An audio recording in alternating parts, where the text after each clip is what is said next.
Welcome to the Abolitionist Sanctuary podcast. I am your host, Reverend Dr. Nikia Smith Robert. This is the podcast where we consider critical conversations and call to actions at the intersections of religion, abolition, and Black motherhood. As the founder of Abolitionist Sanctuary, our mission is to train Black-serving churches, educational institutions, and civic organizations to unite against the moral crisis of mass incarceration and the criminalization of impoverished Black motherhood. Thank you to our audio and visual audience for joining us on YouTube, Facebook, and Instagram, and all other streaming platforms. Please share this podcast and invite others to listen and watch with you. I'm so excited for our episode. This is the premiere of season 3. We are back with a bang with exciting guests, and I am elated to welcome our 3 guests. So allow me time for introductions, but we have Dr. Funlayo E. Wood, who is a scholar practitioner of Africana religions, specializing in the Ifa Orisha tradition. She is the founding director of the African and Diasporic Religious Studies Association, chief priestess, and also chief priestess. And so Dr. Woods holds a PhD in African and African American Studies and the study of religion from Harvard University. And her work has been published in academic and popular venues, including the Journal of Africana Studies and the Review of Religious Research. Affectionately known as your favorite scholar priestess, Dr. Wood is a dedicated public scholar who lectures frequently and has appeared in documentaries for PBS and the National Geographic Channel. We also have Dr. Deanna Daniels. Deanna Monique Daniels is an assistant professor of Africana and religious studies with a PhD in religion in the African American religion concentration from Rice University. She embarked on her academic pursuits by obtaining a BA in religious studies from Alma College in Alma, Michigan. Furthering her education, Dr. Deanna earned a Master of Divinity and a Master of Theology from Union Presbyterian Seminary in Richmond, Virginia. She also expanded her expertise by earning a Master of Arts in American Studies, accompanied by a graduate certificate in Women, Gender, and Sexuality Studies from Lehigh University in Bethlehem, Pennsylvania. She earned a Master of Arts in Religion from Rice University. Dr. Deanna's dedication and scholarly achievements have been recognized through her appointment as the 2022 to 23 Forum for Theological Education Doctoral Fellow. Additionally, Dr. Deanna was honored with the 2022 Honorary Dissertation Fellowship from the Louisville Institute.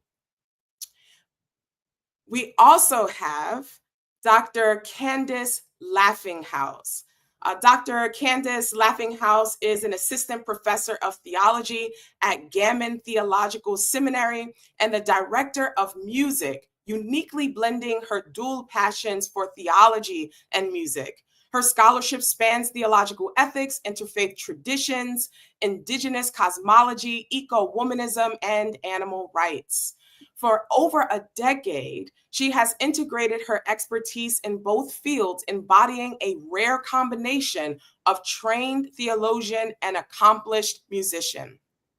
What sets Dr. Laughinghouse apart, especially relevant to this panel's discussion of the film Sinners, is her lived experiences as both a theologian and a musician with the Pentecostal Church, Kojic.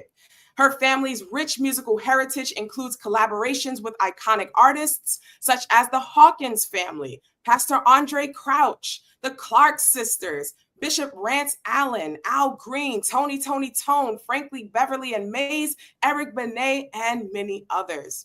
Through her research and practice, Dr. Laughinghouse supports congregations and offers spiritual formation to musicians across diverse genres, fostering healing, resilience, and connection through the sacred power of music. Welcome to our guests.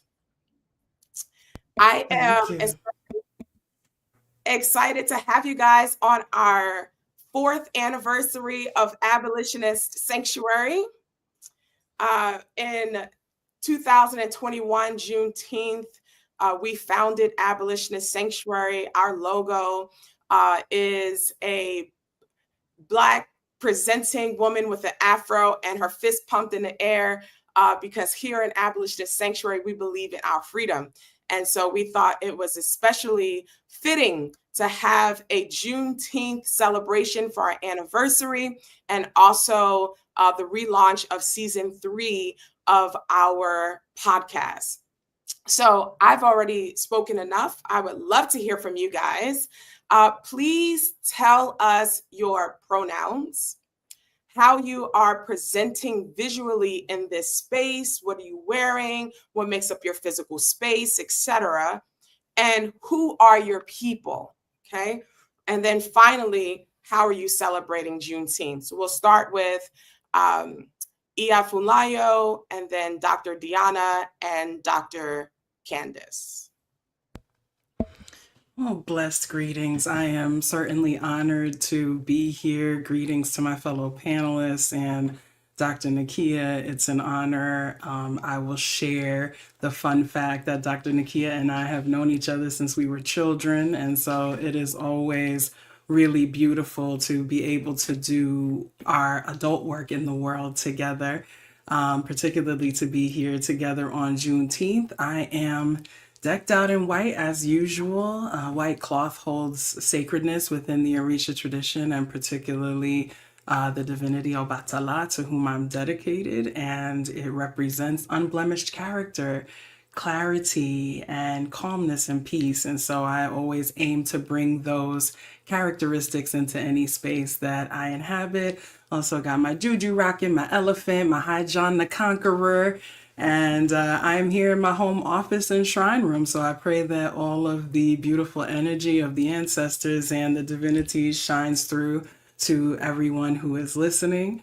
As far as my people, them, I am descended from Virginia and South Carolina, Richmond, Gullah Geechee. I'm African American through and through, a hoodoo practitioner, in addition to being an Orisha priestess.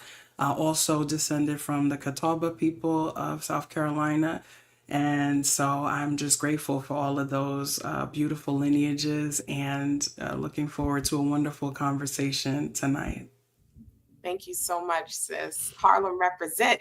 Yes, so in the building. Oh, and I'll say too that I've been celebrating Juneteenth really by I just cleaned the shrine room top to bottom, mopped and swept and, lit candles and did all the beautiful things to honor the ancestors. So grateful. Ashe. Dr. Deanna. Hi, so I echo those sentiments. Thank you so much for having me. This is a wonderful opportunity. I'm super excited for the conversation. My pronouns are she, her, hers. And currently I am wearing black. I'm usually in some form of black. I think that is the monster in me that loves to wear black, and not like an emo negative sense of it, but I think of it as celebratory because I am pro-black everything, even down to my clothes. I'm also wearing my rose quartz ankh, just to ground me and keep me present as always. Right now I'm in a transitionary space. I am in Newark, even though I am currently located in Tucson. I'm staying with family, so I'm in my father's office space, and so it is blurred because there's a lot of things going on, but we show up wherever we can and when we can. And this Juneteenth was a bit slow for me. I just kind of sat with the spirits and I watched horror films and I watched Sinners one more time just for, memory's sake and to honor that space. Yep. Thank you. Dr. Candace. Hello, everyone. My pronouns are she, her, hers. And you said, who are our people? Even though my people, as far as like where I was born and raised, is in Oakland, California. Even my grandmother was born in Oakland. It's not many, being born there. Although my family beyond that did transition there from Mississippi, Oklahoma, and as far back, we had a relative do the family genealogy on my mother's father's side from Albemarle, South Carolina. In fact, they ended up naming my oldest daughter after the furthest living relative that we could find. Both her parents were from the motherland, but she was renamed Ariana. And that's how I chose that name. And then on my dad's side, I actually found out for all you Northeasters, my grandfather was born in Manhattan. So there's a lot of the webs up there are from New York, where I've been visiting the past couple of months in New York and New Jersey. And as far as what I'm wearing, I've been traveling a lot since the beginning of June. So this is about as decent I could do. I mean, the purple, I got a little womanist purple.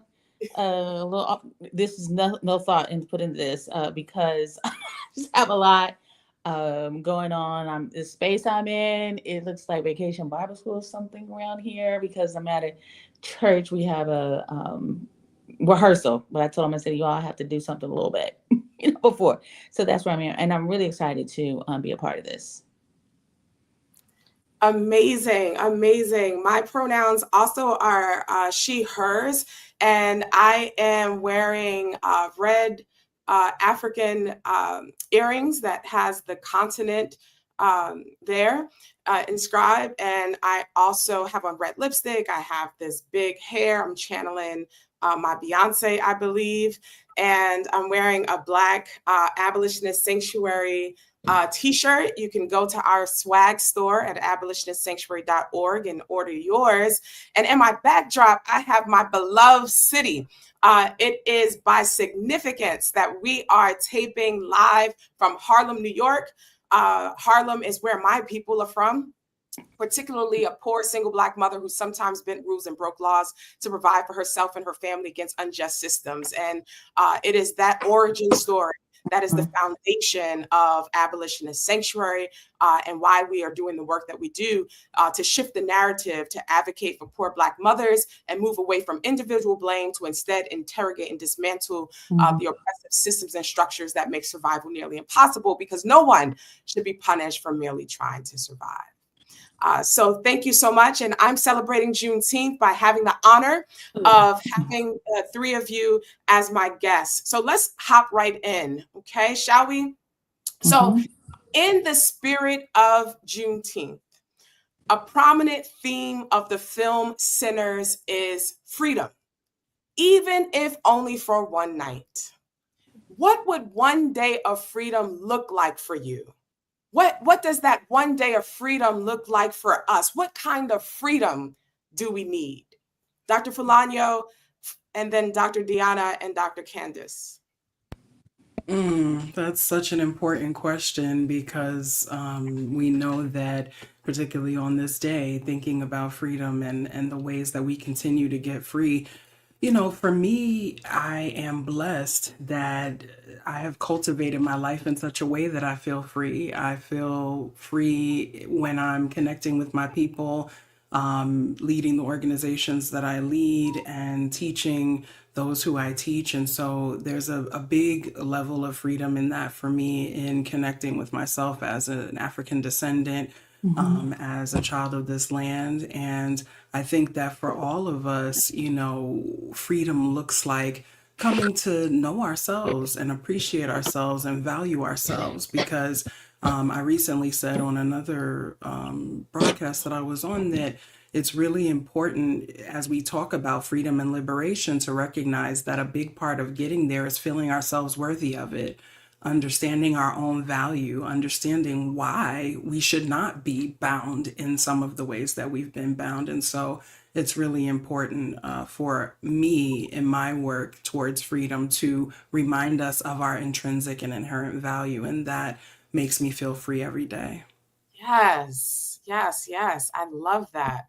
Dr. Deanna.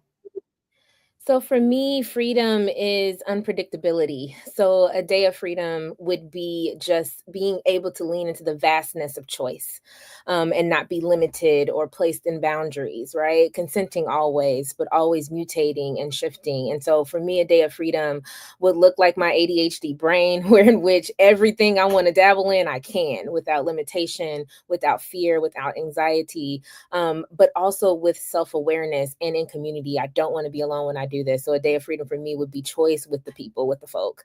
And so that's how I would lean into that, because that's not given to us very often. Thank you. I appreciate that. To me, you're bringing in our ancestor, Katie Geneva Cannon, the ways in which Black women are given limited options, right? And freedom being the antithesis of that, being an abundance of options. Thank you so much. Dr. Candace. Yeah, for me, freedom has to begin with my mind, because I remember I finally saw this. There was a clip circling around of y'all been traveling. My brain just left me. Oh goodness. Okay, rapper of the revolution cannot be televised. Come on, my brain. The Last Poets. Yeah. So no, but who's specific? Anyway, it was an interview, and he said what he meant by the revolution cannot be televised does not mean it's something underground like many of us think. You know, oh, it means it's in a hush harbor. He said it cannot be televised because it is in your mind first. So for me, freedom, because I can be in spaces, as we all know, as Black women, that I will definitely, you know, advocate that these surrounding spaces are toxic, are not free, but my freedom has to start in my mind. And so for me, it is coming from a place of moving beyond beliefs. I heard somebody say within the word belief is the word lie. There's so many different beliefs, but we have to get to be living. And so when I am living, and that means that involves me manifesting abundance within my mind, knowing that God, the divine source, is not only going to give me opportunities, but I have to rest in that the provisions be provided. That's freedom for me, because I'm free from all of these other ways of thinking that will have me not understanding who I am in God's image. So that's freedom has to start in my mind first. That's And I think that's powerful. what happened with our ancestors. That freedom had to start in their mind with all that was going on. Even while they were being, being tortured and all of those things, the freedom started in their mind. That's what freedom looks like for me. Thank you so much. That is powerful, that the word believe also has the word lie, right? And that's really, really powerful. So I want our listeners, if you are streaming in on Facebook or Instagram or YouTube, to take this moment, write in the chat, what would a one day of freedom look like for you? And I also want you to take a moment to invite your friends and to share this live with your network so that we can have more people listening in and sharing with us. And just a disclaimer, as we move forward, we are here to talk about the movie Sinners, which I view as a religious scholar as a deeply theological project. And we have joined with us leading thinkers within religious studies. And so before we move any forward, this is your out. There will be spoilers. Okay, we will be talking about the nitty gritty of the movie Sinners by Ryan Coogler. So if you have not seen Sinners, I invite you to catch this when you do on recording. But if you have, stay with us for a while and join in on the conversation. So in the movie Sinners, Sammy's one day of freedom was to spend a day outside of the church. And I think this is remarkable because the Black church is born out of this struggle for freedom, right? That in many ways, when you look at the history of the Black church, it is synonymous with the word freedom, right? What does it mean for Sammy to seek his day of freedom outside of the church? And how has the church contributed not to our freedom, but to our bondage? And what in churches do we need to be freed from? What was the one night of freedom why was the one night of freedom in the church? I mean, why was the one night of freedom in the juke joint and not the church? So multiple layers there, but essentially the church here seems to signify the antithesis of freedom for Sammy, that instead wants to spend it at the juke joint. Why is that? What is it about the church is a source of bondage? I'll start with the fact that I saw, because like you said, the church is a place of freedom. During that era, it is a place of freedom as far as expression. They had spaces where they could, operate within their musical gifts, singing, clapping. Let's talk about the freedom of clapping outside of the mainline denominations of of beats and syncopations and not having to be stuck with the hymns. So that was a place of freedom. But for Sammy, the freedom was also an opportunity for him to extend freedom as far as his artistic craft. And so what does that mean? That meant for him, like that particular scene where you saw all the different genres of music, even though all those different genres of music we know are, rooted within Africanism. I know from growing up in a Black Pentecostal setting how, I was told you don't play that other music. Although my particular church was also kind of tried for bringing in the juke joint instruments like the electric guitar. My grandfather played electric guitar and the Hawaiian guitar, the steel guitar. In many places that was like not sanctified, should I say. So I understood Sammy's like quest and interest to get outside. And I think that was more of an artistic expression. And I think once we do that as artists, not just musicians, but artists, period, there are going to be some cuts and bruises when we get out there, but there's a full totality of our gifts that we can then explore. So that freedom for him that I saw was artistic, because we also saw there's some things he didn't let go of from the church that he knew about, that prayer, that understanding of things. So I think it is important that we I understand we're finite creatures. We like to say this or that. But I think that, to your question, the freedom for Sammy was artistic and getting out there, and he didn't have to let go of his identity when he was out there. And that's something that I think is important. Thank you for that. I'd like to jump in and address the question, and thank you for that, Dr. Candace, about, why the church may be seen as a place of bondage, right, as opposed to a place of freedom. And I think that it's a double-edged sword. I think that in the same ways that it has represented freedom for us, it has also represented bondage in the sense of being disconnected from our ancestral traditions, or at least nominally disconnected, because I always say the black in the black church is African, right? The call and response, the exuberance of the way we pray, our spirit possession with the Holy Spirit, anointing oils and the hats, and all of these things, praise dancing, harken back to our African cultures.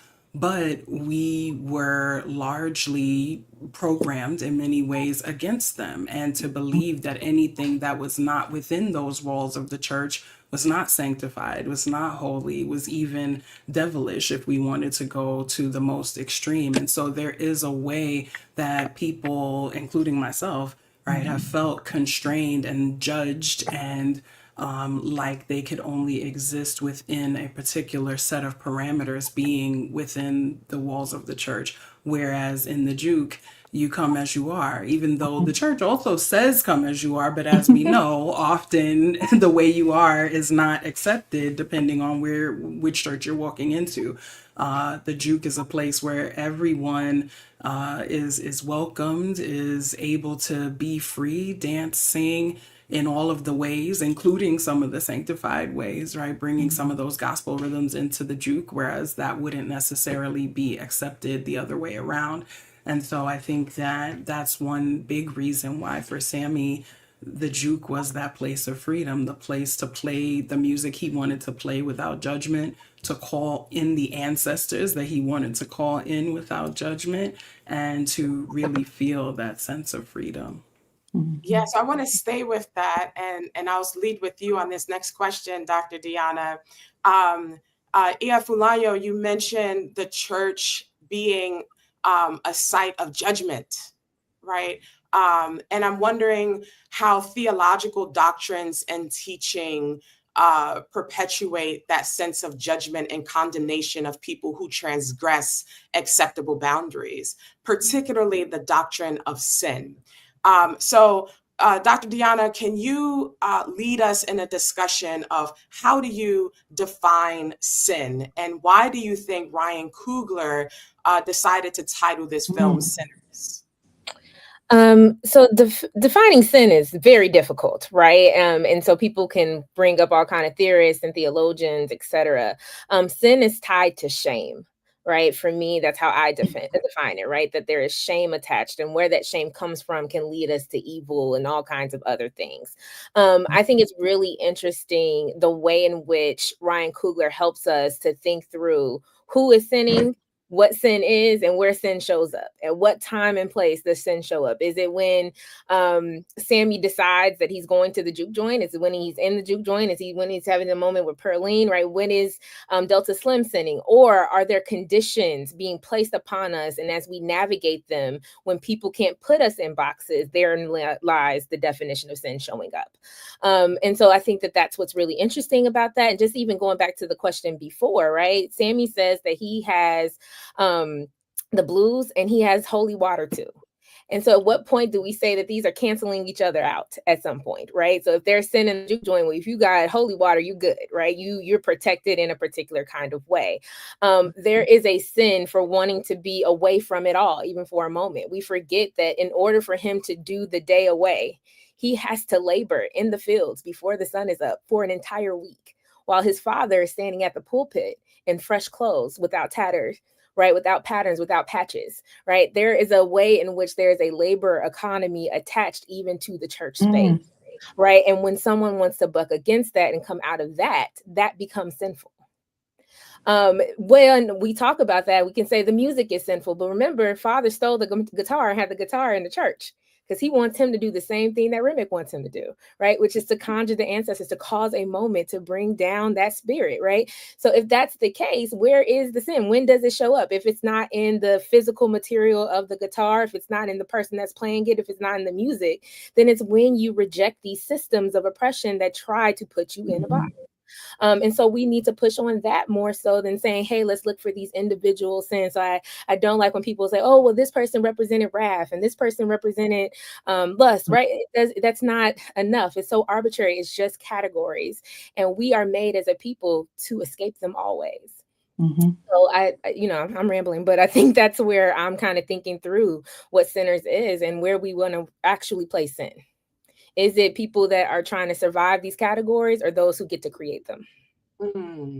Can I add that I think I love what you just said, especially about this labor economy. As a musician in the church, dealing with some things right now where you are of value as long as you give what they want.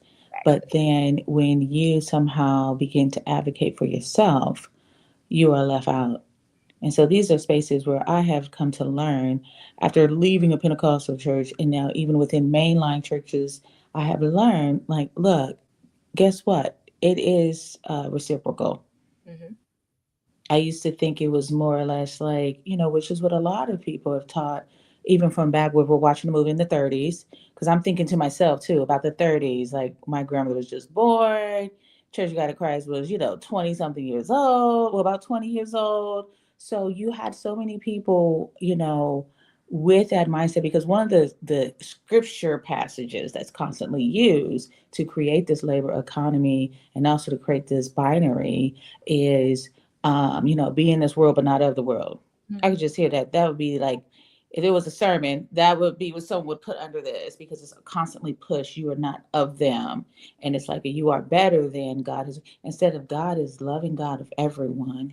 And instead of understanding people's stories where they are, with the piano player, he was excited about that beer, but the system that he was in, that's why people make these decisions. And there's something that we could learn a lot from that, as Christians, I would say, in understanding God's role, or our role in understanding God's placement for all of us. One thing I really appreciated in terms of, and thank you both for your comments, in terms of the marketing for the film was the statement, we are all sinners, right? And so when we think about, from an African spiritual perspective within Ifa, there's a saying that good people are as rare as a spare eye. Right? Purely good people. And since none of us have a spare eye at home, that means that all of us have the capacity to fall short of what we know to be right. Right. And so I don't classify sin in terms of specific actions that may have been listed in terms of transgression, but really in terms of going against what we know to be right, what we know to be correct, what we know to be just. And we all have moments of falling into that. And so I think that looking at the actions that we're doing, we can all engage in sinful actions at times. That doesn't change our ontology to being sinners per se, right? Even though that is something that has often been pushed on to certain of us. And so I think that, there's a playfulness in recognizing that we all have places where we fall short. We all have places where we shine, even those who fall short 90% of the time. Like they say, a broken clock is right twice a day. So there's some redeeming quality even in those who we might ontologize as sinners. And so I really appreciated the interplay. And I think that in terms of who the sinners were, it was everybody, right? Everybody had a part to play. And so I thought that was really thought-provoking, the way that all of that was couched. Thank you. You guys are really bringing up some interesting and important theme throughout the film as we talk about sin, we talk about the bondage of the church, that you also are touching upon the role of racial capitalism, right? And Amber Lowe was an invited guest on the show, but due to scheduling conflict was unable to be here. But she wrote a review on the film Sinners. And in this article that's published on Reading Religion, she says, just as color and sound operate symbolically, so too does language itself, particularly in the film's evocative use of names to signal its deeper critique of racial capitalism. The names of the twins, when read together as smoke stack, invoke the racialized machinery of modern industrialism.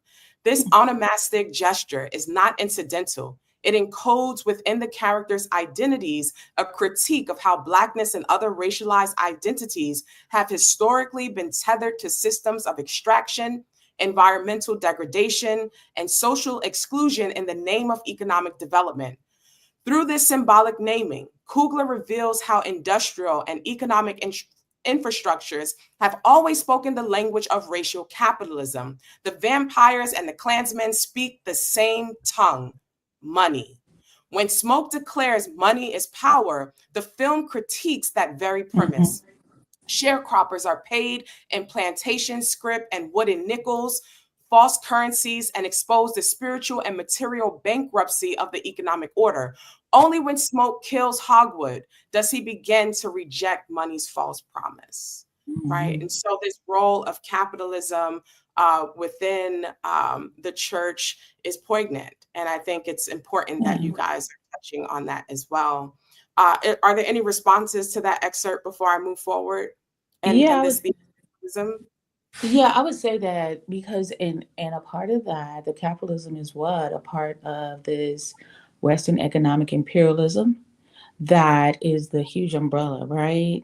And this with money, I would say is part. I think that comes into play too when they have the money, what they believe they have access to. I was watching a documentary, you know, the crazy man that built the Titan ship, the submersible. The Ocean Gate. Yes, he very much said what I understand colonists have always done. And even in this, and we saw it with the vampires, he said this to his employees who quit or were fired because they challenged him. He said, access means ownership. And so when you take upon, like you said, this capitalist understanding, you've now given them access and they will feel like they own. And notice with the vampires, they didn't come in unless you gave them access. Yeah. And so it's these multiple layers that we have to have this, and I appreciate you for doing this, having this discussion, because once they have access to us through the money, through the award shows, through the fame, through, you know, our Black upward social mobility, as much as folks couldn't stand Franklin Frazier's Black bourgeoisie, he was onto something. And I think even for us, all of us are privileged here, right? With these PhDs behind our name. I don't care how much student loans are behind us, there's still a privilege to that. And so I appreciate this conversation because it helps me to constantly reflect and say, how am I giving into this, even though I'm critiquing it? And I think that's important, right? And so we're complicit in these structures, right? We live in an economy of capitalism, late stage capitalism that's killing us all. We don't own anything. All of this is well known, right? But the vampires, and therefore Annie, and therefore sometimes Smoke, right, show us how to move within the system differently, right? The vampires have money, they have gold, they have old money, but he's constantly saying, specifically Remick, that it means absolutely nothing. He's there for something other. And I know we love to take consumption through the vampire, but he's not thinking through money, right? Smoke is thinking through money, but he's also negotiating. He's telling that little Black girl, hey, that's not enough. You got to ask for more. You got to require more in this system that's going to take everything from you. We get Annie say, I don't need no other money because I'm not leaving here. This is where I'm home, and this is how I support this community. So I don't want your blood money because this money will get me free, even if it's not money empowered to you. So we keep seeing the way in which, even in that capitalistic structures, right, folks are still moving differently. And so I know we want to condemn that vampire, but the vampires are also doing something much, much different as well that we got to pay attention to, as well as we're thinking through these economies. But the vampire is also offering his gold. He's trying to bait the people with the money, with the gold, right? And so in that way, I think the vampire is participating in capitalism as we are familiar with it, right? As an oppressed people. But this racial capitalism is really important because it's a system that connects oppressive structures such as prisons such as slavery with the same technologies and logics of the church. So when we think about the church as a site of bondage, it's not just this theological doctrine, but it's co-opting of these social structures, particularly capitalism, that is exploiting and extracting labor, right? And assigning these hierarchical roles to who is worthy and who is not. So I think that this racial capitalism is really important piece. Before I move forward, Dr. Funlayo, Funlayo, do you want to chime in? Yeah, I'll just briefly say, I mean, I agree with all that you've said, and I think it comes through even in the comment that Dr. Candace made starting off, and that you just made in terms of those intersections between extracted labor being labeled as devotion, right? Being labeled as goodness, being labeled as blessedness, ultimately in order still to be extractive. And so it's a challenging situation, you know, as Dr. Deanna said, we are all complicit in these systems. We have been born into them and we are making our way the best way that we can. But we also know that, you know, like Jay-Z said, no matter how much you got, you still a right, no matter how many piles of gold you have. And so there's a place, I think, that in the ultimate reckoning in the film, Smoke comes to realize that, like, oh, we had this money, we were able to purchase this place, we were able to do these things, as I'm sure our ancestors who were in Rosewood and other places that were destroyed came to recognize that, oh, no matter how much capital we have in a system of racial capitalism, which is the important part, as you said, when there is a racial caste system, no amount of money will move you up through that caste. And so now we have to have these alternative spaces and these alternative ways of negotiating it, of which the church has been a part, right? And of which our African spiritual systems have as well been a part. And so, you know, being able to, when we recognize that we are in a system that was never meant to work for us and never will, no matter how much of its rules we play by, we now take these alternative routes, which is what we see a lot of the characters in the film doing. Yeah. And these systems will never keep us safe either. And I love how it is a Black woman in the film who is demonstrating this alternative economy, this refusal to participate in the racial capitalist system. So for those of you who are joining us, we are talking about the Ryan Coogler's film Sinners. We have 3 dynamic guests, and we are also celebrating our 4th anniversary of Abolitionist Sanctuary on Juneteenth. And so I just want to raise my glass for a toast to celebrate 4 years. Whatever beverage you have, this is what we're doing. So cheers to Abolitionist Sanctuary. My drink of Cheers to choice you, sis. Congratulations. Yes. Thank you so much. Thank you so much. My choice of beverage here is a bourbon with Angel's Envy, and I'm having me a good time. Little honey Jack over here, so you know, brown liquor sisters. That would have been my preference. I'm a Woodward's or Honey Jack for sure and a Coke. But I know that's right. And what we got in your cup, Dr. Deanna? As the lightweight that I am, I have mango green sweet tea. So that is what we have put together for today. Yes. Look, that sweet tea is ancestral, so we welcome it. I know, that's right. So listen, y'all, I want us to be comfortable. I want us to kick back like we are at the spades table. We're in the backyard at the cookout. We're girlfriends in the salon, doing what we do, talking our talk about this film. So have yourself a good time in these responses as I ask questions to you individually. So I'm going to start with you, Dr. Deanna. Can you share with us what is hoodoo? And can you give us a quick crash course on how Black people retained and transmitted their diasporic religious identity after being stolen from Africa, forced across the transatlantic in the most inhumane and death-dealing, undignified conditions, and deposited into the New World. Why is this historical lens important for the film, which takes place in the past and not the present? Absolutely. And so if you want to try to define hoodoo, there is no simple answer to that. I love things that are not simple answers.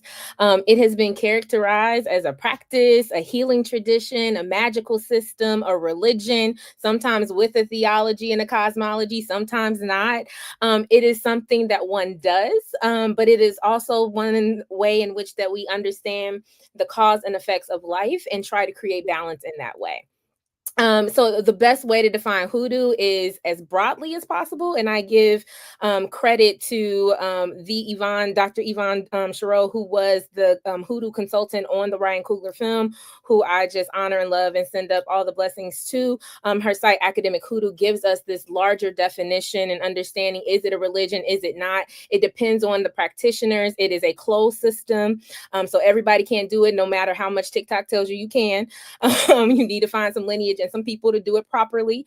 There are supernatural elements, but there's also a lot of natural elements. But it is an African American based tradition with roots grounded in and from Africa, from a variety of different systems. And I think that shows who we are as a people, that even though we were stolen, even though we were seemingly stripped, we retained, we created new. It is syncretic, meaning that we have borrowed and used from a variety of sources and create something new. It is definitely the cipher of it all, where in which we sample, we remix, and we come upon something greater. It is all of those things. And I think the historical context of the 1932 Mississippi Delta, which is also a syncretic places where lots of cultures and lots of identities, ethnicities come to be and flourish, is indicative of showing where the horror shows up. And I love saying this, and we'll get into this later. The film was horror before you ever see a vampire. A vampire doesn't even have to show up and you see horror because of how Black folks have survived in Mississippi throughout the time of enslavement to sharecropping. And I think that is so important, because just as Remick the vampire is searching for his people because there is a disconnect, so are Black folks in the South, right, and beyond. African American folks are always searching for our people, our ancestors, and hoodoo allows that to happen in a particular kind of way. So that's just a short introduction. I always say read more. There's lots of books I can mention them, but that's my short crash course and why this historical resonance is so important for this film. Thank you. And you're touching on the next question, but why is horror as a genre important for this film? So my whole argument right now with my work is that horror is the impetus to Black religion. It is the thing that sparks our quest, our search for more life meaning, for complexity, for nuance. And so for me, them searching for freedom in a world that said that they were not human and could not ever have access to that is already a horror film. But then we get vampires. Then we get some conversation about haints. We get some conversation about death. We get some thrills and those kinds of things, right? We get the Klan to show up. All of this is what creates the system of horror here. So it is a genre. Some people will say it's a Southern Gothic. That is totally fine as well. But this is a horror film, yes, because of the vampires, specifically because of the haint conversation, because of the supernatural elements, but also because of the experience of African American people in the Mississippi Delta in the 1930s is also a horrifying experience. And so therefore that medium is appropriate. Whenever you see a Southern film or film that is grounded in a particular time period, there will be horror elements always there, whether people choose to acknowledge them or not. And so I am super excited that Ryan Coogler decided to lean into the horror elements and then expound on them and make them supernatural. Of course, we can see all connections and just all kinds of things attached to it. But without the vampires never showed up, it still would be a horror film. Well, Dr. Deanna, I'm glad you're excited that it was a horror film, because your girl here, we don't do horror. We don't do horror. And I wasn't going to watch this film, but many people said that I needed to see it. Yes. So my fine husband texted me, slid into my text one day and was like, you want to go see the film Sinners? You know, when your man asks you that, it hits a little different. So I was like, No, not at night. We could do a day day. We could do a day day. So the next morning we watched the matinee, and I can't lie, my eyes were probably closed more often than not. And so I was able to catch the gist of it, but I realized I missed a lot. So for the sake of this discussion, I watched it one more time and I closed my eyes fewer times. So I'm not sure I still saw the whole film, but I took copious notes and I think I'm caught up. But horror, and to your point about the horrific, growing up in Harlem, New York, I saw a lot of horrific things, right? And I lived through a horror that was blood wrenching and death dealing that I don't need to see for entertainment in a movie. So for me, it's just like, I don't, maybe it's a connection to past trauma. I don't like horror. Maybe it was growing up in an evangelical home and, you don't want to catch them spirits. Well, that's the horror, right? That's where I get the horror from, right? So the evangelical Pentecostal tradition told me what horror was before I knew what horror was. So I'm totally with you on that one. Yeah. So, but I do appreciate the film, and I appreciate your analysis of the importance of horror. Can you share with us how that is connected to your research and an emphasis on religion? What does religion and horror look like within this film, but also its implications for the contemporary political climate? Yeah, so my research delves into horror and religion and how they are symbiotically linked, that they are deeply intertwined, deeply intersecting, and that they build and bend on each other. They're always mutating and entangling. And I particularly love and am partial to monsters and monster theory. And I think that we need to have a Black monster theory, where in which we do not borrow from white monsters and try to make them Black, but really ground ourselves in an understanding of how Blackness changes the conception of these monsters that we hold near and dear to our heart. Just like Remick's Irishness changed how he did vampirism, so does Stack's Blackness change how we understand the vampire.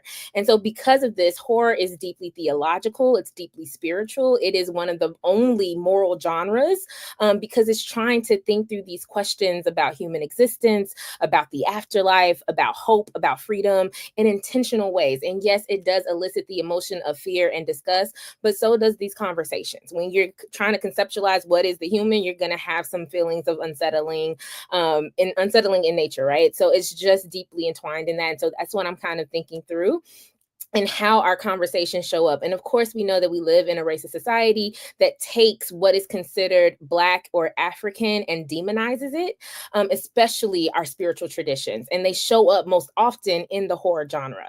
So what's also really awesome about this horror film over a lot of the more recent ones is that it takes African traditions, Black traditions, hoodoo, Ifa, right? And it makes it resonant. It's beautiful.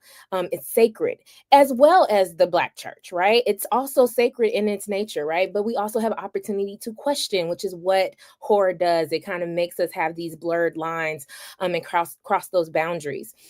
And in a time period where politically first things are being wiped away and pretending as if they never existed, this says, no, we're here and there is a history here. And that's what's so beautiful about the film, is that there were so many layers that were done with deep research and concern and intentionality, so that you can't easily wipe it away. And so when people didn't get it, it wasn't, oh, you just didn't get it and that was it. People are doing work. They're trying to figure out what they didn't get. What layer did they miss? How could they figure this out? What's the connection here?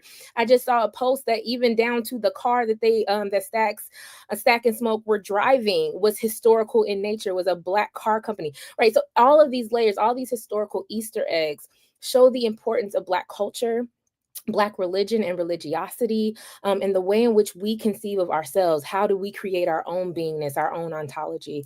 And so for me, that is part and parcel what horror is. And so that's usually what my research tries to engage in. Thank you for that. And that was a point that I noted as well, that Ryan Coogler, is doing something different about these kind of social constructions of who is acceptable, who is not, who is worthy, who is not, who is sinner, who is not. And that, when you look at, this kind of Enlightenment discourse, the African body being bestial, right? Mm-hmm. Being less than human. But in this film, it is the oppressor who is the monster, right? Who is the vampire. And Right. so the way in which he's doing some type of this radical reordering of kind of this social imagination where the horrific and the bestial are not African, bodies, but is led by this white dominant oppressive group, particularly the Klan and its progeny, right? So, just harkening back to that conversation about sin, that, you're right, Dr. Deanna, that there are vast interpretations of sin. Sin as debt, sin as deviation, sin as separation and alienation, sin as punishment. But there's also, this distinction between individual sin, where we seek to blame and punish people who transgress dominant boundaries and norms. But there's also social sin, right? In the ways in which we are critiquing oppressive systems and structures. And I think the beautiful work that Kugler is doing is this amplification of social sin that we're seeing through racial capitalism and caste, and how he is reordering that he is disrupting those cosmologies and turning it upside down, which is kind of a gospel message, right? It's turning it upside down to say the beast is the oppressor. And so I really appreciate that. So thank you so much for your comments, Dr. Deanna. I'm going to go to Iya Funlayo. Dr. Laughinghouse has had a conflict and had to leave. But Iya Funlayo, can you share more? I know Dr. Deanna gave her definition of hoodoo, but can you contribute your understanding of hoodoo as a practitioner? And how does this film resonate, if at all, with your religious experience and Christianity, also as a pastor's kid like Sammy, but also our favorite priestess in the Yoruba tradition? Absolutely. Well, definitely, in addition to everything that Dr. Deanna said, typically, when I'm asked about hoodoo, it is our African American amalgamation of our African traditions, right? So those of us who came here who were from all over the continent, we did not, in the United States, for a number of different reasons, we didn't have traditions remain intact in the same way that, for instance, the Yoruba tradition remained intact in Cuba and Brazil and became Santeria and Candomblé more directly. So hoodoo is an amalgamation of traditions that is influenced by various African cultural and spiritual understandings. In a similar way that Obia is in the Caribbean, right? And so, as far as how the film depicted it, as Dr. Deanna mentioned, and one of the reasons why horror is a conflicted genre for me at times is that typically when we see any type of African spirituality being brought in, it is the antagonist. It is the evil. It is the conjuring of the devil, even though in most of our systems there is no devil concept per se. We see the evil that humans do as the devilishness, right? As the thing to be fought against. We see the sinfulness of our own soul in the sense of going against what we know to be right as the devils, or as we call it in Yoruba, ajogun, or those things that fight against life or fight against productivity, that take us away from being human, take us away from being people of humble and gentle character, which is our first tenet within the Ifa tradition. And so this film did a beautiful job of presenting hoodoo and African spirituality more broadly as a beacon of light, right? As a saving grace, as something that kept us connected to tradition and also to our own protection and our own survival, which is a lot of what we often used these systems for.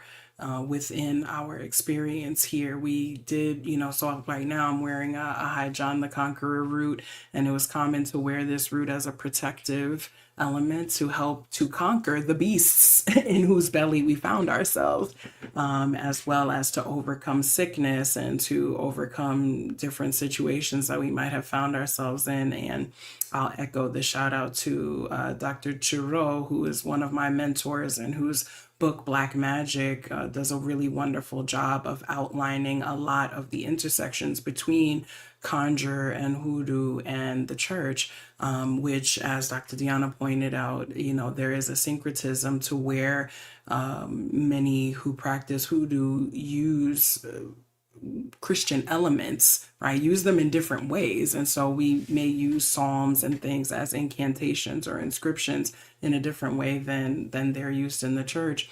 In terms of my own experience, I really, again, appreciated that light being shined on the tradition. It also, there is still that element though of, I think the hoodoo practitioner being the one who understood this evil that was going on, right? And although she is there as a redeemer, there's also this place of where people were looking at her, well, how do you know all of this? And how do you know how to deal with this? And so there's still this insinuation, I'll say, that people who practice African spirituality may be versed in all types of horrific things or magical things throughout the world, which is not necessarily untrue, right? It's us understanding energy and understanding that these entities and energies exist and knowing how to deal with them. We know, so we would consider the vampire to be a type of ajogun or a type of bad spirit or a type of entity that is coming to take away life and to take away our productivity. And so, yes, we do know how to deal with that, actually. But I think that, there's still, for as much as good as it did, there's still that layer of sort of intertwining African spirituality with a knowledge of evil things more broadly. And so that's an interesting, that was definitely an interesting kind of push and pull, and something that always that kind of stirred me up a little bit. I'll say, like you, Reverend Nikia, I'm not one who is typically into horror. Although, interestingly, I have always loved vampires or loved the vampire genre. And I think it's because of the deep existential questions that vampirism brings, right? If we were offered eternal life, would we take it? If that meant that then we had to take the lives of others, right? Is eternal life a gift or is it a curse, right? So we see that Annie is seeing it absolutely as a curse and says, oh no, like make sure that you release me before I turn if I get bitten, because being here stuck in this realm forever is not a gift at all. It's a curse, and it's something that I don't want to engage with. And so, and also, the last thing I'll say for now is that the figure of the vampire also represents the ways in which the victim becomes a victimizer, right? So that in the sense that in order to become a vampire, one must have been bitten themselves. And so we don't know what, Remic's story was, for example, prior to having been turned into a vampire, however long ago that he was. But it talks to us, it shows us this place where when we allow ourselves to be bitten, right, if we go more broadly in using the vampirism as an allegory, once we allow ourselves or become a part of this system, whether we like it or not, we have to go out and drink that blood. We have to try to turn other people. We have to do these things that if we were in our right selves outside of the system, we might not do, but we've already been co-opted into it. And so it's a challenge of, how do we not continue to uphold these same systems when we've already been co-opted into them? And so many of us, I know there's that struggle. And so even at the end, when Remick is killed or is released, there's almost this sense of relief. I felt almost like okay, I don't have to do this anymore. I was doing this because this was the system that I was co-opted into, right? This is what I was turned into, but there's now this place where I'm released from it and no longer have to engage in that. And so it was really deep. I think it touched on a lot of different things, a lot of different existential questions, and again, specifically with regard to African spirituality and our Black traditions, showed the power of them and how they can cross lines, so that that our traditions are inclusive of all, that we understand energy. It didn't have to be a particular type of entity that we were used to on the continent, right? It spoke to this milieu of cultures and how different spiritual entities come to be in this place, and how they have come from different sources. Oh, you're muted. Girl, you said so much that, I mean, we could park here and spend significant time. Thank you for that rich analysis. When you talked about your connection to this kind of vampire motif, it took me back to when we were younger. Remember, you had that Gothic stage. Yes, absolutely. Well, funny enough, so just real quick, there was, so those of us who grew up in the 90s, there was a show called Vampire the Masquerade that used to come on, and we were obsessed. Many of my friends were obsessed with that show, to the point that there was a clan of us who considered ourselves vampires, and I was a part of the vampire clan. And then there was a clan who considered themselves werewolves. So I definitely had my goth, being a vampire, the fangs, the whole nine. I mean, I've always loved it. And again, all those existential questions that it brings up. Yeah. I remember. So thank you for that connection. It just took me back. I had a flashback to young Funlayo. But I also like what you're saying about this co-opting that happens with vampire, this victimizer relationship. And it reminds me of how hurt people, right? And is hurting people ever worth the reward of eternal life, or whatever the telos is, right? But it also makes me think about how society really fits into this trope of vampires, right? And that blood is not redeeming, right? That when it is the blood of Black and brown people spoiled in the streets of Ferguson, in Louisville and New York and so forth, that blood hasn't been salvific, right? Which if we were to play into this trope that Kugler is setting up, which is why the vampires that represents the oppressor thrives on blood, right? And particularly the blood of vulnerable people. And so how this vampire trope is a social allegory for the blood, the blood-seeking, death-seeking systems in society that requires the blood of vulnerable people, right? For whatever the price is, going back to racial capitalism, right? For whatever the price is, to kill innocent, vulnerable people for that reward, is a tool of oppression that we see in society. And I think it's brilliant how Ryan Coogler is using this horror genre through the vampire trope to amplify that, to highlight that. You said so much, but what I want to bring us back to is the role of women as conjurer, right? You talked about Annie, that she was the first person to be able to identify the evil spirit, right? To say this spirit is not of us. Hold up, wait a minute, right? And the role of women as nurturer, as protector, as provider, as sexual partners, right? Sources of pleasure.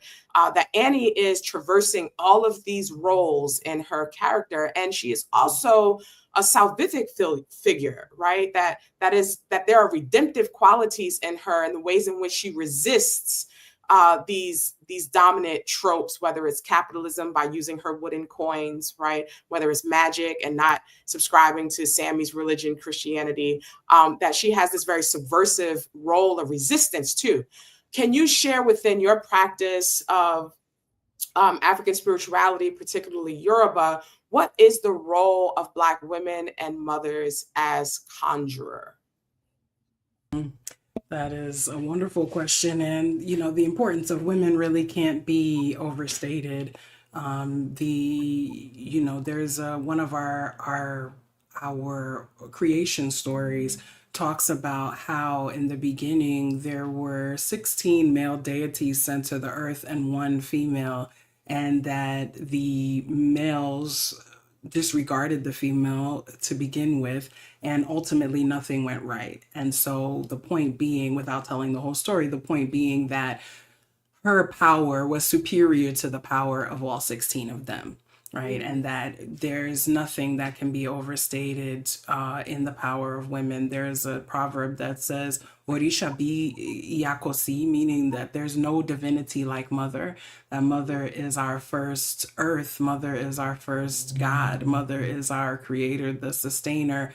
The things that mother does recreates a microcosm of what the universe does and what Mother Earth does. And while, of course, we don't discount the masculine principle and the way that it has to activate the mother in order for her to be able to do what she does, ultimately the housing of the growing child, the feeding, and all of those things come back to her, and the conjuring of spiritual energy. And so within Ifa and within many of our other African traditions, the power of the womb itself is the seed of magic. And so even the fact that we keep a lot of our sacred implements in pots, those pots are meant to represent the womb. And the most powerful entity that we have, I won't say the most powerful, but one of the most important entities that we have, called Odu, which is the place where all possibilities in the universe are born, is represented by the womb. And so women's power is absolutely very, very important. Priestesses, I would say in the diaspora, the vast majority of African spiritual houses are run by women. This is particularly true in Brazil, but certainly in the US, amongst African Americans practicing Orisha tradition and other traditions, women are often at the head. Now, that doesn't mean, of course, that patriarchy has not crept in.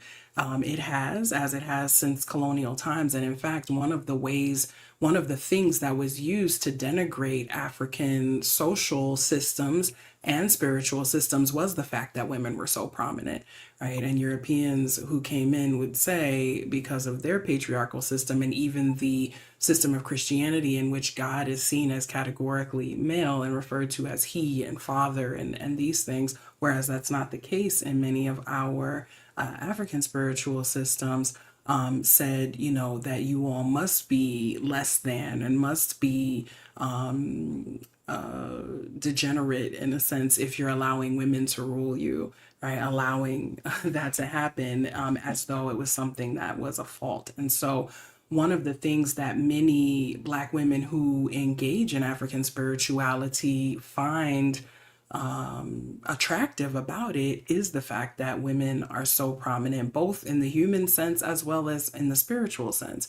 So, having grown up in Protestantism, we know that we don't have even the Marian devotion that Catholics have to bring the female into it. There is this Father, Son, Holy Spirit. It's debatable. Some people would say that the Holy Spirit is a feminine energy, but for many, all three of those are masculine energies. And so it feels as though there's not a place for women within Protestant Christianity. And we also know, of course, that some of the denominations still don't ordain women, or even those that may ordain women, there's not an equal amount of respect for women preachers and things of that nature. And even my mother, as a reverend, has gone through this and is consistently working against that.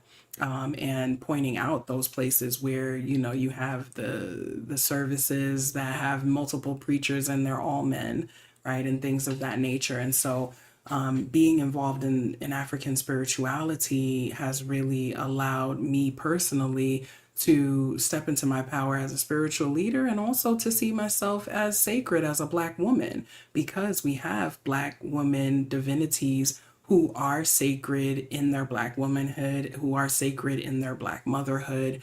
And mothering is really a really key energy. And that mothering doesn't only have to happen with biological children, but mothering as a spirit and as an energy. And so I think that Annie, in the film definitely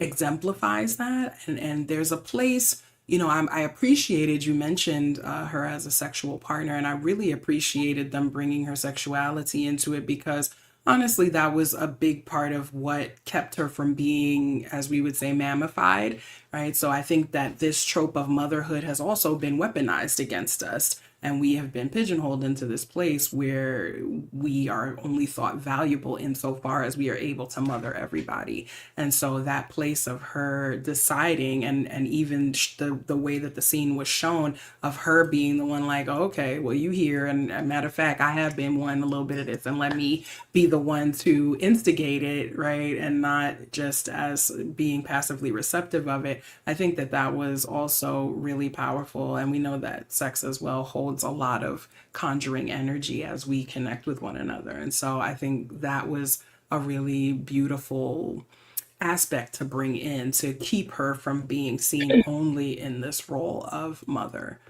Yeah, thank you so much. We like to talk about sex.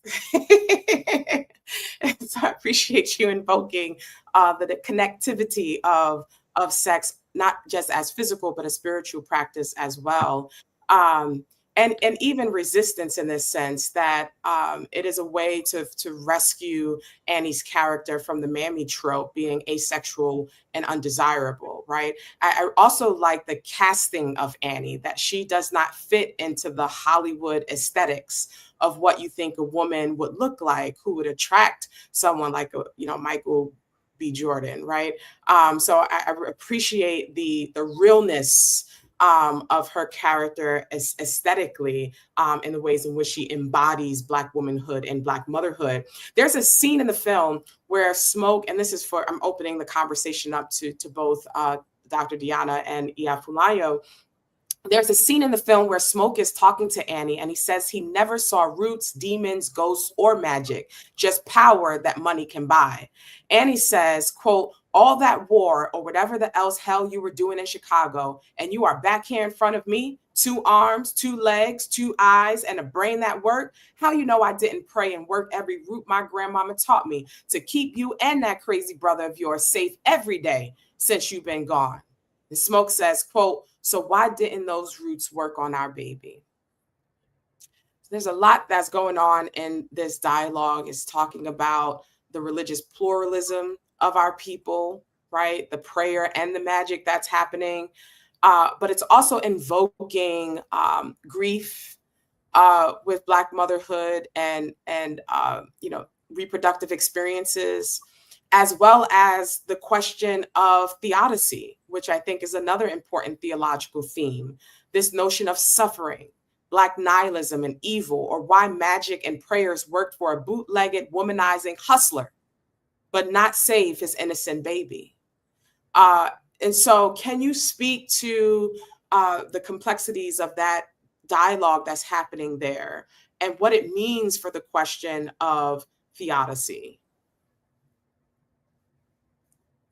Well, I'll say I almost threw my shoe at the screen in a good way on that during that scene, because so many times it's like the idea that we know our grandmamas have been praying over us and our mamas have been praying over us and all the folks that pray over us, just because you didn't see it, just because you don't recognize the power of the prayers, just because you weren't witness to exactly what was done, that doesn't mean that it hasn't been working for you.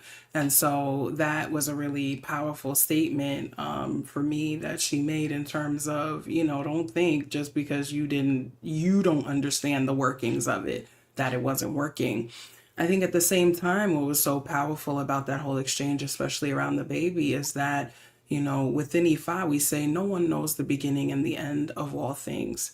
And so, for as much power as we have, from as much as we are able to pray, conjure, and do all of the things that we're able to do, we are not God, and we're not fully in control of things. There is still that place where the things that we're praying for, the things that we are working towards and conjuring, have to also be in alignment with the greater universal alignment set forth by the divine. And so I think that that's a part of what that signifies for us, that not every prayer is going to be answered, right? We see that in terms of innocent children, being killed in all of these conflicts that we are facing now, and of course in Harlem, as we've talked about, where we've grown up, and the things that we've seen. Did everybody who was saved deserve it? Not necessarily. And has every person who was not saved, not innocent? No, right? But there are these balances in the universe and things that we can never fully understand. And so the best that we are able to do is put our energy in, do our prayers, do our rituals and incantations, and also know that we're never going to be fully in control of the outcome. And so that really, for me, was a really powerful moment. And I feel like it would have been made even more powerful had Annie responded to him in that way, in saying, look, I'm not God. No matter what I do, I still have to submit to the divine. I think her lack of response, for me, I felt like it came across as acquiescence, or like, oh, maybe this really didn't work, or maybe, there's a place where I feel like that would have been even made more powerful had she responded. But still, it was a powerful exchange. You're muted again. Thank you, Dr. Deanna. I think there is a sacredness in the I don't know. I think there is a ritual moment in the I don't know, and that's what she gave him, right? There are some things she knew and knew well, and there were some things she didn't quite know, and there were some things she just didn't have that answer to. And it speaks to just what you just said. But it's really interesting. And so I actually found it really amazing that she was aware of the spirit, but didn't quite know how to work with it, especially when we got to the vampires, right? She had to rest on kind of cultural knowledge and inference in order to figure out what to do. And so it felt very surface in terms of trying to defeat the vampires. They didn't have a real answer. Right. And this I don't know is sometimes sufficient and sometimes it's not. Right. It wasn't sufficient for Grace in that moment of what would we do? How will we figure this out? There needs to be an action plan. And sometimes there's a rush for that. And she didn't give him that. And so he has to sit with that grief and sit with the weight of him leaving her because of his grief. And all of that was coming in this moment. This moment was packed. And it just shows the humanness of us all. Right. And how we are still all trying to figure this out. And we have these questions and we're wrestling with it. Wrestling with it, what it means to have death, what it means to have favor and not have favor, and protection, and who gets to access the protection, and why did it extend, like he said, not just to him, right? Because that makes sense, but his brother, but not his baby.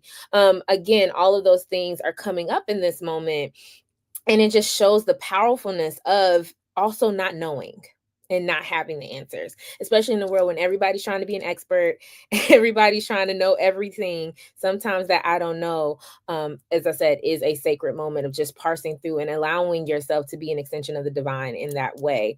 So yeah, I'm totally fascinated by Annie. I love that there was so much sensuality and eroticism without flesh being shown. We maybe got a little piece of thigh, but nothing else was there. And it did not negate from the sexiness of the scene, from the power of the scene, from the erotic charge of the scene. And so a lot of bad takes made me so angry when they were like, oh, that was his aunt, or I thought it was his aunt. I was like, how could you? The whole scene changed around Annie. There were flowers, there was smoke. Even the strike of the match was tied to the guitar strum. Like every aspect of Annie on screen, change it from her being a trope of the magical Negro as well, of someone who just has these answers and who just knows how to get the protagonist to the end, right? She had background and history, and we wanted to know more. We want the larger story of Annie and Smoke, because of it, because it was well intentioned and well thought through. Thank you. I realize our time is coming to an end. So I want to ask two more questions and then go to a rapid round. So as much as we can respond in mindfulness of the time limitations that we have. But I really appreciate your analysis. And Funlayo, I'm thinking about in my own research how I'm thinking about Black women as divine, particularly in the Black Lives Matter movement. Melina Abdullah, who is one of the co-founders of the LA chapter, has this annual festival in honor of Breonna Taylor, and it's called Black Women Are Divine. And so using experience and people who are practicing as epistemological source for my research, I was trying to make meaning of what does it mean for Black women to be divine. And Dr. Ebony Marshall-Turman pushed back on me in one of my conference papers at SCE about the dangers of Black women as being all things to all people, for this sense of divinity that doesn't allow for our humanness, it doesn't allow for our vulnerability, for our flesh, for our mistakes, and so forth. And so when you said that Annie's non-response was this kind of, invocation to say, I am not divine, right? But we can trust the divine who works on our behalf, was very helpful for me. So thank you in my own thinking. And then when we talk about prayer not working, these kind of religious tools, right? We saw how there was a scene where both Remnick and I can't remember which one. Sammy, right? Saying the Lord's Prayer. Saying the Lord's Prayer. I thought it had a null effect. Some people are saying that wasn't their understanding. But whatever happens, we don't see prayer work in that scene, right? So Kugler is doing something intentional there because it's reoccurring. So my two questions and then a rapid round. So I want to talk about the end of the movie where Stack, as a dead vampire, says to Smoke, who is fighting to stay alive, quote, "We was never gonna be free. Running around looking for freedom, and you know damn well we weren't gonna find it," end quote. What does it mean to hold space in our community for the pessimism, realism, and optimism that of whether freedom is ever obtainable? I've been saying this a lot. I think Blackness changes the vampiric, right? And so that's a lot of my theory and research. In 1932, even though without consent he is turned, right? Stack presents a viable option. An option that is not reliant upon community, which, remember, they don't want to see their ancestors in the same kind of way that Annie would like to. Annie doesn't say, oh, the vampiric is absolutely a no. What she says is there's a curse there. You can't get access to your ancestors, and she's trying to get to that baby, right? So there is a different viable option for Annie and Smoke than there ever would be for Stack. And we have to take that into consideration. So it matters that in 1932 in sharecropping land, when there would never be a freedom, where is one's viable option for life, for freedom, but really to get past the symptom of death, right? He has to go through the death moment where there is his terror and his fear. And once he goes through it, he says three things, right? She tried to kill me. I'm so scared, right? And I love you. And after that, he then has a new vision, a vision separate from Remick's vision that he's able to hold on to, even though Remick has obtained their memories. He's figured out a plan that includes Annie and Smoke and Mary. And that's what his option was, the closest thing to freedom. And you have to understand, as we've been talking about the extractive labor, right? And the cost that it is to be Black in this world, there would be a cost, but that cost for him matters. Now, at the same time, 1992 Undead Stacks offering this kind of possibility to an 85-year-old Sammy is not as viable as it would have been in the 1932, right? And so Sammy rejects it. He says, no, I don't want that. Even though that night was the best night for him, he doesn't hope to engage. I want to see something else. And so he has another plan of attack, another option that he's looking for. And so that's what's really important with pessimism. It doesn't foreclose options, right? It just suggests that the viability of them have to shift. And we have to be very clear about these shifting viabilities, right? And so that to me is really, really important, that if we get past the death moment, right, the undeath or whatever, right, is it viable? What do we learn from the vampire? And it's not just about oppressive consumption. Something else is present, especially because Black folks gonna do vampires differently, right? And we see this in the large number of Black vampire lit that we have in film and culture that we have. Vampires are done differently through the lens of Blackness, just like pessimism is done differently through the lens of Blackness when it's done correctly. So it's sitting with the viability of these options that might not be for everyone, right? Annie did not think of that as viable for her, and that's fair. And so what it is making sure that when she made her choice, everyone did what they could, specifically Smoke, to give her choice. And I think there was a bit of a fear moment of if he would kill her, right? And so, spoiler alert, right? So there was that moment of saying, hey, you get your choice to think through your options. And that's what freedom is for me, right? Is that options and that not limiting and not boundarying those options.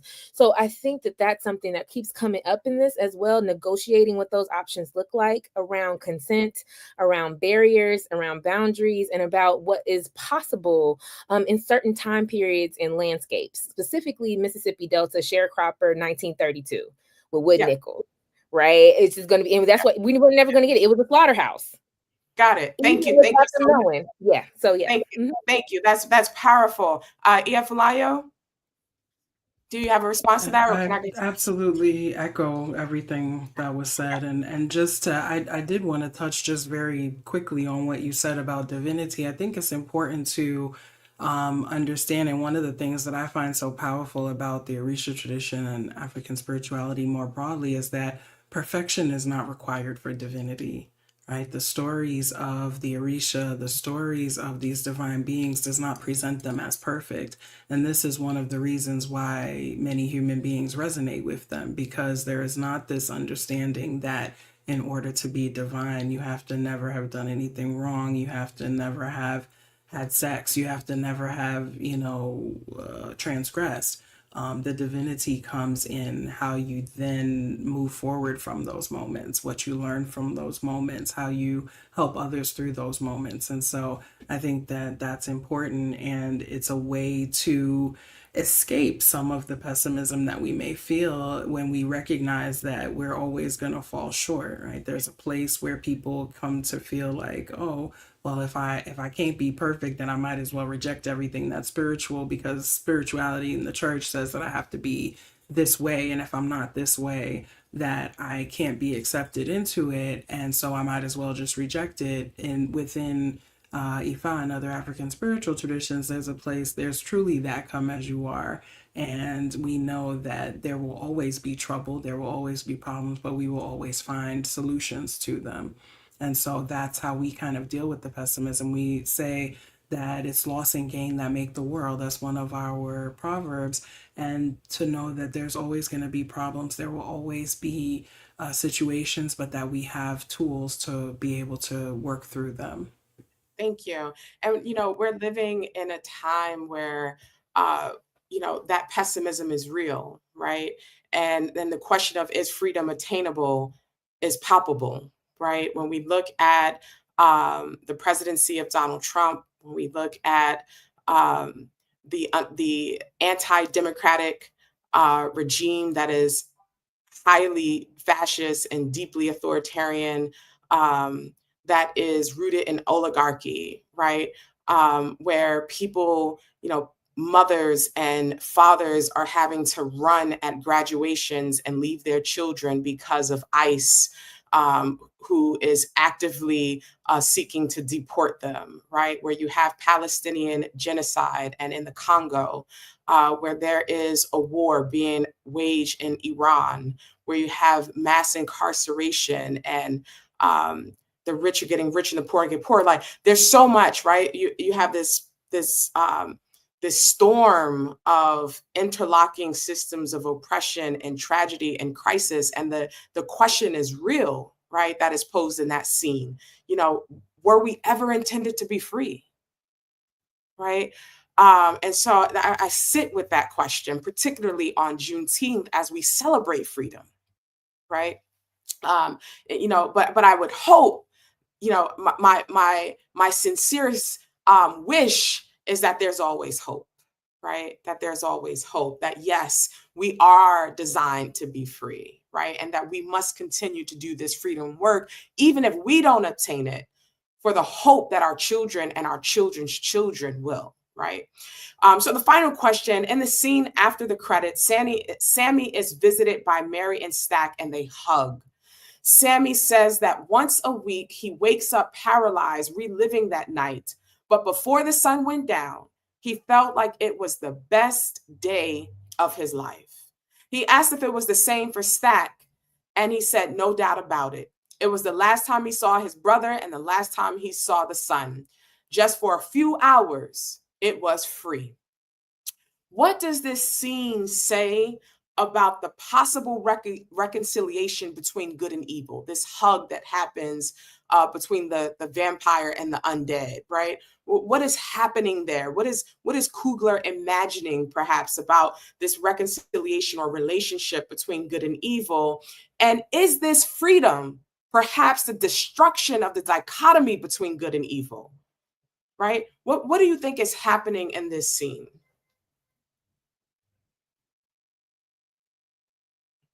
Funlayo? You're And muted, Deanna. I'll just say that for me, I didn't see it as a good versus evil. I didn't see Stack as being evil and Sammy as being good. I saw it as a reunion of brothers, right? Of the love that they shared, of who Stack was before he was turned, and even who he still continued to be as a vampire. It's one of those things, it's like, understanding the system that we're in and understanding the choice that he made. Like, yeah, I understand why you did what you did. I understand why you went with it. I'm glad that you were spared, right? That you're still here, that there's still some connection to everything that I knew, because everyone else that he knew was gone. And so I saw it as that, as a place of like, look, I'm not making the choice you made, but I still got love for you. And you have also, you're honoring your brother in this agreement that you made to let me be. And so, I appreciate that too. And so there was that place where it just felt like, even for Sammy, sharing that day had been the, best day of his life before the tragedy happened. And for many of us, right, we have those situations where we are living our best lives before the tragedy happens, right? Before something happens that takes that moment away from us. And so I think that it really just speaks to the ephemeral nature of life and how we're never able to predict what the next things are that are going to happen. There's always going to be struggle, and there's always going to be challenge. And many times the highlight and the highest moments of our life are followed by the lowest moments. And so I think that scene really just encapsulated all of that, and the fact that Sammy was able to find his freedom, right, and being able to travel and play his music, and that was freedom for him, and that he was satisfied with that freedom. He didn't feel like he needed the type of freedom that Stack was offering. Thank you. Dr. Deanna? Yeah, I just want to echo that. I didn't see it as good and evil either. Remember, Stack doesn't make the choice to become a vampire. He is victimized in that moment. And so he makes do with what he has and tries to create a vision for himself. But the choice that he does has is to honor the commitment to his brother and to Sammy by not going after him. And it is only when he smells death on Sammy does he come to have a conversation. And once again, consent is allowed. Sammy allows them to come in. And so choice and consent become paramount to their reunion of sort. So in essence, that is all the good that we could ever hope to attain in this world, right? And so also knowing that Stack can't see his reflection, so he can't even see his brother in himself in perpetuity. But yet he has the love of his life, shows that sometimes there are costs to freedom or to what we imagine freedom to be. And sometimes we have to always weigh our costs in light of our grief and our loss. So that was really important for me. Wow, that I really appreciate the reframing that you guys are offering with this analysis, because everyone I'm talking to shared this question of, the ways in which Stack is representing vampires, where we're seeing as generally as an evil, bad trope, and Sammy being church boy, right, representing this good trope, and perhaps that's an oversimplification, but Coogler is doing a lot of dichotomies in this movie, right? There's a lot of symmetries, and so I viewed it as this good and evil that embraces at the end, and just was just curious to know what that reconciliation looked like. So thank you for offering that reframing. And as we close, I just want to just touch on a few things that we weren't able to hit upon or elaborate and expound on. But in that motherhood piece, right? Isn't it interesting that we see Sammy's dad, but not his mom? We see her. Tell me. We see her. Oh, so Sammy's mom, they have an interaction at the very first part of the film. He throws water on her as she's washing on the washboard. The second time that we see her, and this is how we know that his father is seen as a bad man, is because when he comes in bloodied up and bruised up, the only person that recognizes in that moment that he needs help, that something has happened, is his mother. She stands up and she screams, "Sammy," and he directs her to sit down. So once again, we see the control of these kind of hierarchical figures who say and limit what's possible around caring for those who are wounded. Because instead of saying to his son, who is bruised and bloody, "Hey, are you okay?" The first thing we get is he's been touched by sin, right? And we don't even get any other conversation past that. Thank you, because clearly my eyes were closed in this part. It's okay. He actually has a really beautiful moment between him and his mom, and then he wakes up his sibling. Thank you. That's beautiful. The other piece, when we talked about the co-opting, right? You think about the ascendancy of President Barack Obama, and we heard a lot about this post-racial society, and then with the second election of Trump, we know that this notion is unequivocally false, right? That we aren't living in a post-racial society, and it didn't take the election of Trump for us to know that, right? But it's just interesting to see this co-opting that happens with Remick when he says, "Sir, we believe in equality and music. We just came to play, spend money, and have a good time. Can't we just for one night all be family?" Right? And it's this riff on, can we for all one night be free? Right? And so, and then he plays this song, "Pick Poor Robin Clean," right? Which could be, a lynching song. And so, and then this kind of messianic role where Remick is saying, "I'm your only way out." The world has left you for dead. This world won't let you fellowship, and I will let you do this forever. And so we have to be careful, right, of the ways in which the ops would seek to lure us to think that they are on our side, right? When we see the co-opting of movement language, such as critical race theory or DEI or woke, right? That we have to be very careful when we see this type of validation from the empire and push back, right? That these are wolves in sheep clothing, right? And so we have to be very careful of that. And so and then finally Remick says, "I want your stories and your songs."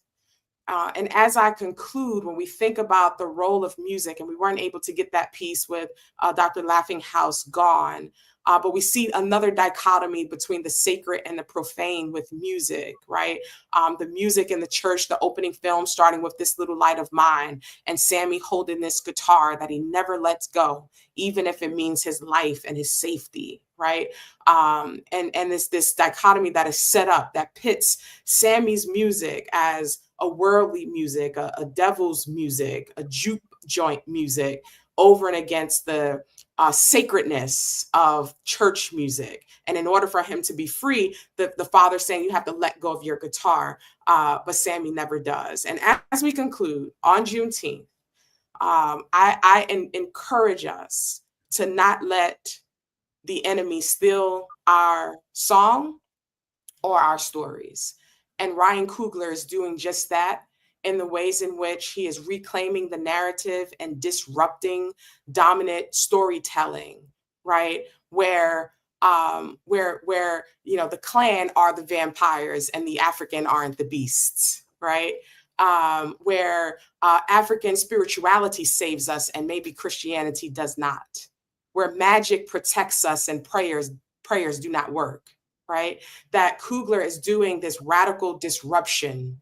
And in doing so, it is ensuring that we hold on to our stories in our song, and perhaps we'll have even more one night of freedom, but we'll have freedom futures. So thank you so much for your time on our show. I just want to quickly invite you to drop your handles, the ways in which people can follow you and support your work. Dr. Deanna, would you start? Yes, I'm on Instagram at Deanna, DNLS1, and you can find me there, or Blue Sky at Deanna Monique. All right. Thank you so much again for having me, Dr. Nikia, Dr. Deanna. It was wonderful to connect with you and spend time. And I am Funlayo on all the platforms. So you can find me at Instagram at Funlayo, Facebook, etc.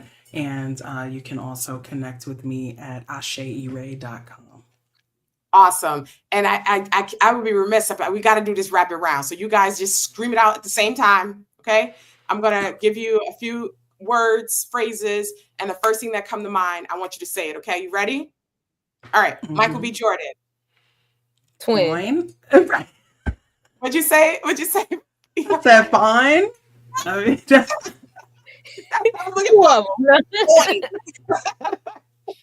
Ryan Coogler. Brilliant. Visionary. For the culture. Necessary. Blood. Binding. Cathartic. Vampire. Joy. Complex. Black women.